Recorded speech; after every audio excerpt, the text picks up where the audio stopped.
Bapak Ibu semua yang saya hormati, hari ini Bawaslu RI ya mengadakan kegiatan Bawaslu berkampus.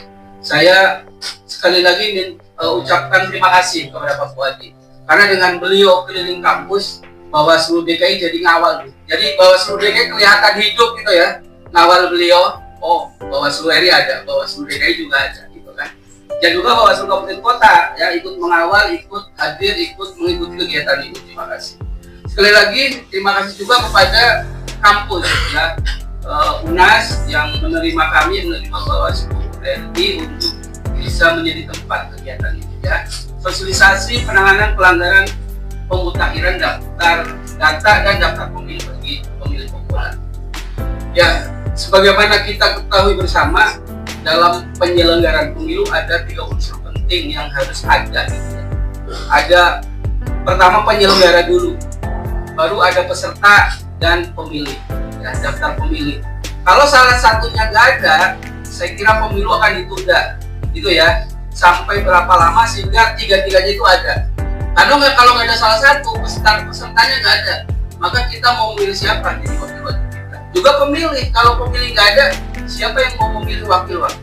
Penyelenggara yang nggak ada sama siapa yang mau mengadakan secara teknis dan pengawasan, maka tiga-tiganya harus ada. Yang paling krusial adalah data pemilih yang hari ini akan kita bicarakan pemutakhiran.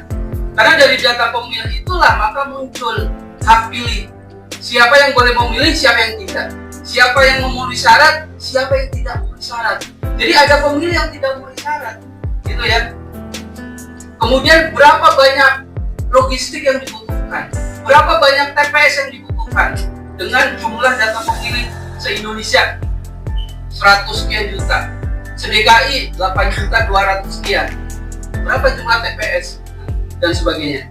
Kemudian selain logistik juga hak, tadi hak, termasuk hak disabilitas, termasuk ada isu 2019, kok itu banyak orang gila masuk data pemilih. Kalau kita belum paham, maka itu jadi pertanyaan. Tetapi KPU sesuai undang-undang harus mendata semua pemilih yang berusia 17 tahun, kecuali dia tidak bisa atau tidak memenuhi syarat. Salah satu tidak memenuhi syarat adalah sakit jiwa gitu kan. Tetapi siapa yang bisa menentukan dia sakit jiwa atau tidak? Kan gitu kan. Maka harus surat keterangan dokter. Maka dulu KPU menjawab, ya kalau kita menghilangkan hak-hak orang yang belum jelas, dinyatakan gila, KPU sudah menghilangkan hak pilih. Itu pidana, gitu kan. Nah ini jangan dibicarakan. Kemudian hal lainnya terkait dengan pendataan coklit. Kalau kita lihat pemilu pilkada 2024, ya, pembagian C6, jadi sebelum ini kita dibagi C6 oleh KPU. Itu ada beberapa pemilih yang ternyata C6-nya kembali, tidak dikasih. Ternyata mereka sudah meninggal. Jadi kalau dia masuk data pemilih, namun dia sudah meninggal, maka tidak boleh C6 dititipkan ke keluarganya. Nanti diwakili ya, nggak boleh. Itu pidana juga sebenarnya. Dan itu bisa menimbulkan PSU, pemilihan suara ulang.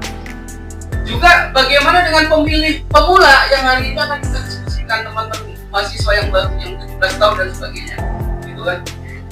17 tahun dan sudah menikah, nah, ini juga jadi perdebatan nih. Ini kalau menikahnya 15 tahun boleh nggak gitu kan? Nanti akan dibahas. Nah, dalam hal ini Pak Dr. Puadi menulis yang berjudul Problematika Data dan